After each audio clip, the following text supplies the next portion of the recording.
हाँ तो बच्चों कैसी चल रही है आपकी पढ़ाई? बहुत अच्छी से चल रही है। वैसे मुझे लगभग आशा है कि आप अच्छे से उनको कर रहे होंगे। चलिए तो शुरू करते हैं आज का चैप्टर, और आज के चैप्टर का नाम है वो है बहुपद। चैप्टर तो बहुत पहले का है लेकिन टॉपिक आज का है, ठीक है। बहुपद क्या होता है? इसको पॉलिनोमियल्स कहा जाता है, ठीक है। तो सबसे पहले इसके क्वेश्चन बहुत इजी है, और पहले नंबर पे क्या क्या आपको करना है तो इसमें भाग विधि आप अच्छे से कर लेना, नोट कर लीजिए। भाग विधि जहां पे भी है 2.3 में, तो उसको भाग विधि आप अच्छे से कर लेना। बाकी जगह से जो ऑब्जेक्टिव आपका बनेगा, जो आपको दिया गया है, तो इसमें आपका 1 अंक के 2 प्रश्न आएंगे, तो ऑब्जेक्टिव आपका बनेगा। तो स्वाभाविक सी बात है, ऑब्जेक्टिव भी हम अच्छे से क्लियर कर लेते हो। आपका एक भी ऑब्जेक्टिव बाहर नहीं चाहिए, दी 1 नंबर का भी आ रहा है तो बाहर नहीं जाना चाहिए। एक्चुअली बहुपद किसे कहते हैं? तो पहले तो ये देखिए कि बहुपद उसे कहेंगे जो चर राशि की जो घात है, चर राशि की जो घात है वो धन पूर्णांक होनी चाहिए। क्या होनी चाहिए? नोट के लिए, धन पूर्णांक होनी चाहिए। तो आपका ये ऐसी परिभाषा जिससे आपको परिभाषा समझ में आए, नहीं तो आपको मैं गणित की लैंग्वेज में पूरी चीजें बताऊंगा, आपको समझ में कुछ आएगा नहीं। एक्चुअली में चर और अचर क्या है ये देख लीजिएगा, ये चर और अचर। तो जो चर होता है वो आप जानते हैं एक्स वाई जेड और ये होते हैं, तो ऐसा नहीं, ये डिपेंड करेगा चर और अचर। जैसे मैं यह लिख दूं 3a + 4b, जबकि यहां जो a है और b है ये रिप्रेजेंट कर रहा है चर को, ये दोनों चर हैं, और 3 और 4 ये हो चुके हैं अचर। क्या बात क्लियर समझ में आई? जबकि यही क्वेश्चन आ जाता ax + b, तो क्या हो जाता? a और b ये हो जाता अचर। क्या हो जाता? अचर। और x क्या हो जाता? चर। तो यहां ये नहीं कह सकते हम कि x y z चर है, a b c d चर है।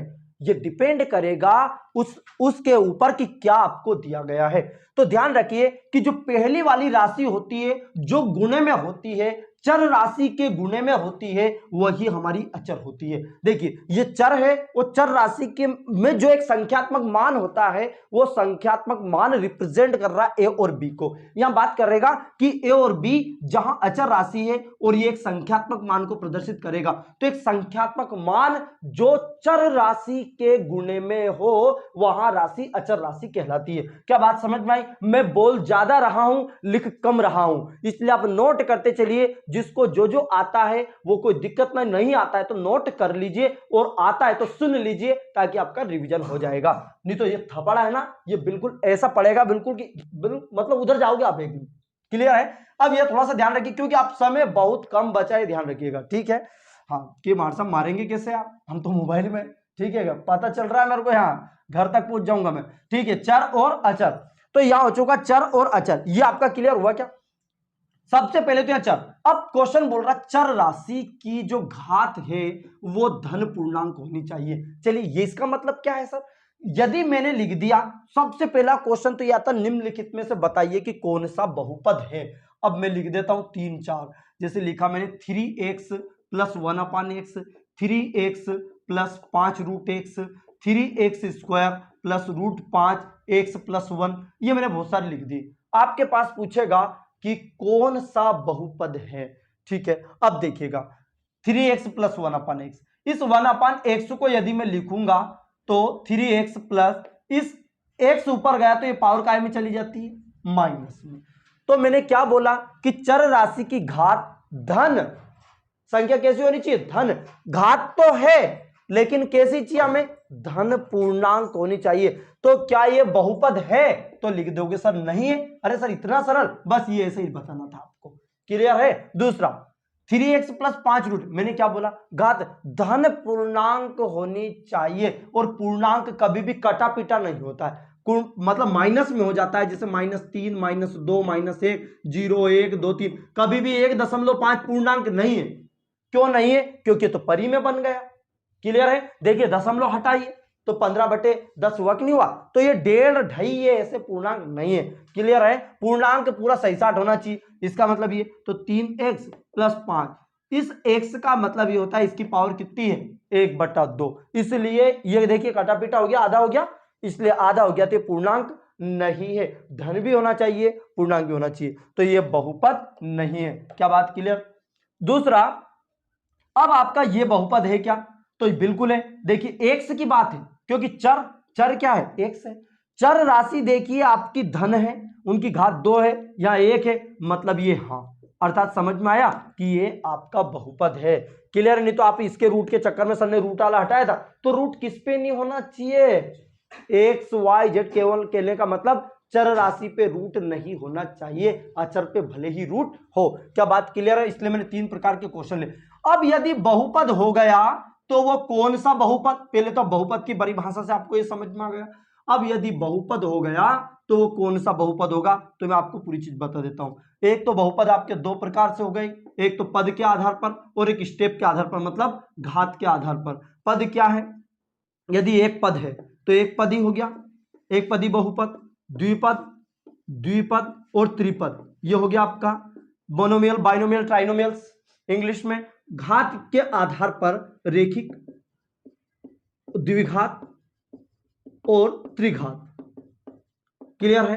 तो ये हो गया आपका लीनियर, क्वाड्रिक और क्यूबिक, तीनों हो चुके हैं। या इंग्लिश में बोल रहा हूं ताकि आपको हिंदी इंग्लिश मीडियम वालों को भी ये चीजें समझ में आ जाए। एक पदी, अब जैसे मैंने एक बहुपद लिख दिया 3x² प्लस 4x प्लस 3, ठीक है, क्या है ये, तो 1 2 3 प्लस या माइनस के बाद पद कितने हैं, तो 1 2 3, तो ये आपका हो चुका त्रिपद। कौन सा हो चुका, ये त्रिपद। अब ऑप्शन आपको 3 4 देगा, तो ऑप्शन क्या हो चुका, त्रिपद।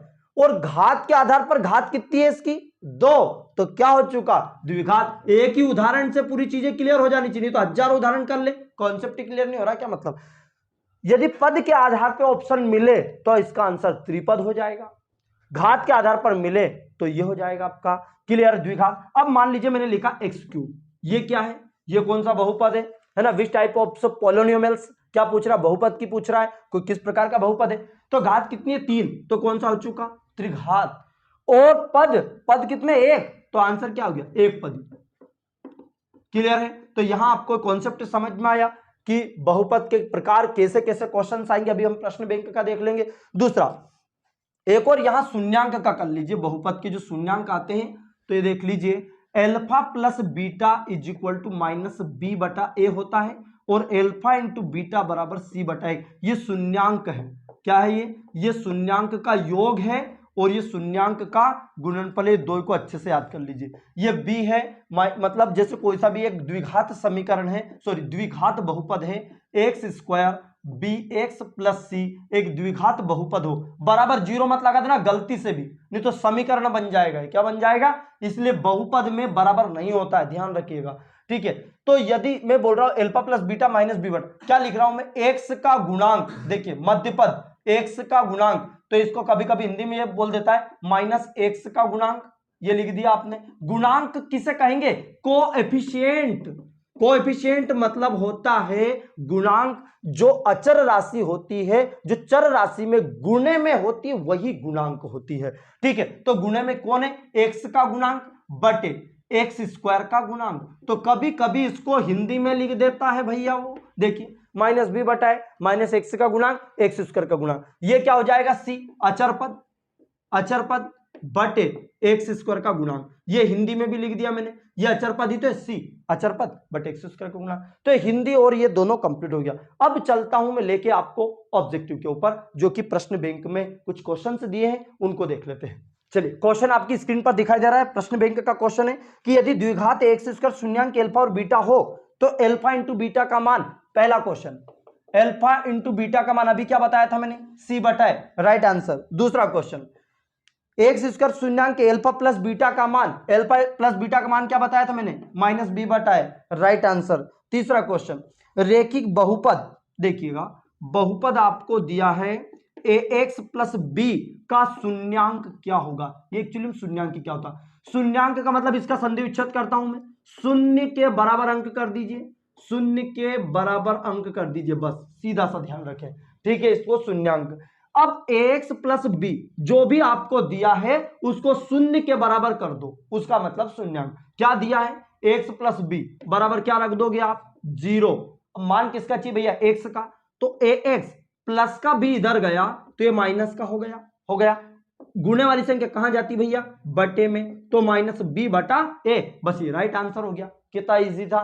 कभी भी अब एक और दे देता हूं, जैसे सी एक्स प्लस डी का शून्यांक, क्या पूछेगा आपसे का शून्यांक क्या है, तो बराबर क्या रख दोगे 0, तो डी उधर गया माइनस डी बटे सी, कोई सा क्वेश्चन बना लिए। तो ये आपका क्वेश्चन हो गया क्लियर। अगला क्वेश्चन क्या है आपकी स्क्रीन पर, एक्स स्क्वायर माइनस 3 का शून्यांक क्या होगा। यहां से शून्यांक आएंगे एक्स स्क्वायर माइनस का 3, ऐसे बहुत सारे क्वेश्चन अभी बनाएंगे हम। जब भी इस प्रकार का क्वेश्चन हो तो शून्य के बराबर मैंने रखने को कहा, तो क्या करेंगे हम एक सूत्र बनाएंगे, हजारों साल पहले पढ़ा होगा आपने, ए स्क्वायर माइनस बी स्क्वायर, ए प्लस बी और ए माइनस बी। तो इस सूत्र नहीं है तो हम इसको बना लेंगे एक्स स्क्वायर, तो इसको √3 का स्क्वायर लिख सकते हैं। क्यों लिख सकते हैं, क्योंकि √3 इंटू √3 आपका 3 होता है। क्या बात क्लियर समझ में आया। तो यहां जो सूत्र बना एक्स प्लस √3 और एक्स, पहले पूरा समझ लीजिए फिर तो आप डायरेक्ट लगा दोगे, एक्स प्लस √3 एक्स माइनस √3। मैंने कहा शून्यांक निकालना है, क्या बोला भैया, शून्यांक का निकालना है। शून्यांक का मतलब इसके बराबर 0, एक्स प्लस √3 बराबर 0, प्लस का √3 इधर गया तो काय का हो गया माइनस का, एक किसके बराबर 0, एक्स माइनस √3 बराबर 0, माइनस का √3 इधर गया तो बेटा काय का हो गया प्लस का √3, अर्थात क्या 2 आए, देखिएगा। तो आपका आंसर क्या आया, प्लस माइनस √3, ये इसका राइट आंसर। या फिर ऐसा आंसर आएगा √3 माइनस का √3, जो आपका ऑप्शन दे। तो ऑप्शन क्या दिया, प्लस माइनस √3। तो अब जब भी क्वेश्चन हो ना, बस यदि बराबर में नहीं है तो 3 को क्या लिख दोगे आप √3। अब जैसे मैं एक क्वेश्चन दे रहा हूं, दूसरा क्वेश्चन मैंने यहां बना दिया मन से ही, वो बना देता हूं मैं कि एक्स स्क्वायर माइनस 5 का शून्यांक क्या होगा। 5 है, 3 का क्या आया था √3, 5 का आ गया तो क्या आ जाएगा प्लस माइनस √5। मैंने बना दिया टी स्क्वायर माइनस 15 का शून्यांक क्या आएगा, क्या दिया 15, तो √15 प्लस माइनस √15। अब कभी कभी वो ऐसा भी दे देता है एक्स स्क्वायर माइनस 9 का शून्यांक, अब ये 9 बन रहा है, नहीं तो आप √9 लिख दो आप इसको, एक्स स्क्वायर ये क्या हो जाएगा 3 का वर्ग, तो मतलब एक्स बराबर 3 माइनस 3 और प्लस माइनस 3 आ जाएगा। पहले उसको रूट में लिखना है, तो कभी भी ऐसे क्वेश्चन आप कर सकते हैं। अगला क्वेश्चन है आपका शून्यांक से रिलेटेड ही है।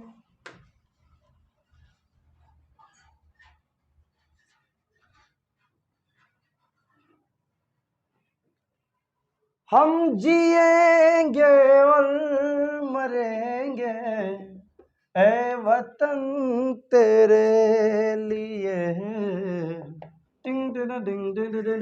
देखिएगा एक्स स्क्वायर 7x प्लस 10 है, तो गुणा करने पर, ऐसे क्वेश्चन में ऑब्जेक्टिव कैसे करेगा कि गुणा करने पर तो 10 आना चाहिए और जोड़ने घटाने पर 7। कोई से भी संख्या ले लीजिए मन से, आपको पूरा नहीं करना है इसको, नहीं तो क्या है आपको पता है ना क्या ये ऑब्जेक्टिव है। देखिएगा तो यहां 10 है तो आपको क्या लिखना है, 5 दूनी 10 हो गया, और 5 और 2 कितना हो गया 7 हो गया कि नहीं हो गया, 5 और 2 7 और 5 दूनी 10 हो गया। अब आपको मैंने क्या बताया, उत्तर के लिए आपको क्या करना है कि जो आपने 5 और 2 लिख दो बस।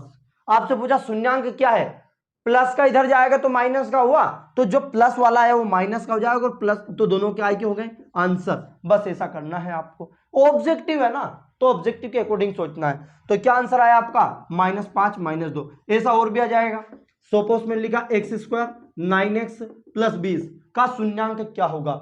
मैंने क्या बताया, गुणा करने पर कितना आना चाहिए 20, जोड़ने घटाने पर कितना 9, 5 चौक 20, 5 और 4 कितने हो गए 9। आपसे क्या पूछा है शून्यांक, क्या पूछा है शून्यांक। शून्यांक का मतलब क्या हुआ, जो प्लस का है माइनस का, ये क्या हो गया आंसर -5 और माइनस है। ऐसे बहुत सारे क्वेश्चन हम बना सकते हैं। क्या बात समझ में आ गई। अगला क्वेश्चन आपसे पूछ रहा घात क्या होगी। तो देखिएगा बहुपद की घात किसे कहते हैं, या डिग्री, बहुपद की डिग्री या घात एक ही बात है। तो बहुपद डिग्री इंग्लिश में कहा जाता है बहुपद की घात, सीधा सा याद रखना है अधिकतम घात, बहुपद की अधिकतम घात को बहुपद की घात कहते हैं। ठीक है, जैसे मैंने लिखा x की पावर 5 एक्स स्क्वायर, x की पावर 3x स्क्वायर प्लस 1। पूछेगा आपसे बहुपद की घात कितनी है, तो आप या इस बहुपद की घात क्या है, तो आपका आंसर क्या जाएगा 5। सबसे बड़ी घात, मैंने क्या लिखा अधिकतम घात ही बहुपद की घात होती है। अब ऐसे ही एक क्वेश्चन दे दिया आपसे, क्या दे दिया वो क्वेश्चन देखिए आपकी स्क्रीन पर है, क्वेश्चन आपकी स्क्रीन पर दिखाई दे रहा है x plus 1 x square x की पावर 4 प्लस 1।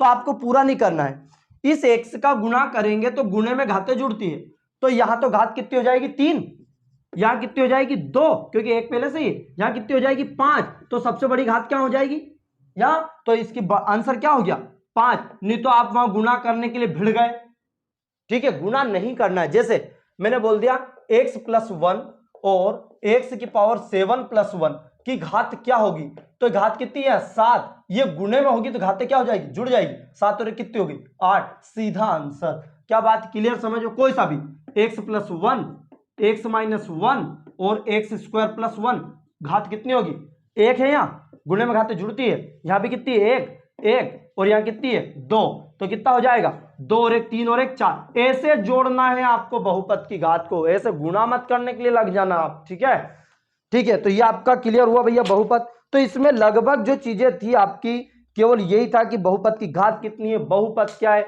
लगभग एक बार अच्छे से एनालाइज कीजिए और अब जो आपके प्रश्न बैंक में क्वेश्चन दिए उनको करिए। एक और आता यहां से, वो बोलता है कि शून्यांक एक्स अक्ष पर वाई अक्ष पर, तो वो तो सिंपल सा आपको पता है, ये आपका पूछा जाएगा, ठीक है, कि इसमें कितनी जगह टच कर रहा है एक्स अक्ष पर, ये एक्स अक्ष होता है और ये वाई, तो ये 1 ये 2 और ये 3, तो ये शून्यांक कितने हुए 3, कितने शून्यांक हुए एक्स अक्ष पर 1 2 3, एक्स अक्ष पर कितने शून्यांक 3। आपसे पूछ लेता वाई अक्ष पर कितने हैं, तो वाई अक्ष पर ये आपका आंसर हो जाता 1। कुल कितने हैं 1 2 3 4, पर सबसे ज्यादा px के शून्यांक ही पूछता है। चलिए एक और दे देता हूं मैं, जैसे ये मैंने लिखा, ये कितने एक्स अक्ष पर शून्यांक, एक भी नहीं है, ये एक्स है ये वाई है, एक भी नहीं है देखिए एक्स पे, तो क्या आंसर शून्यांक क्या हुआ 0।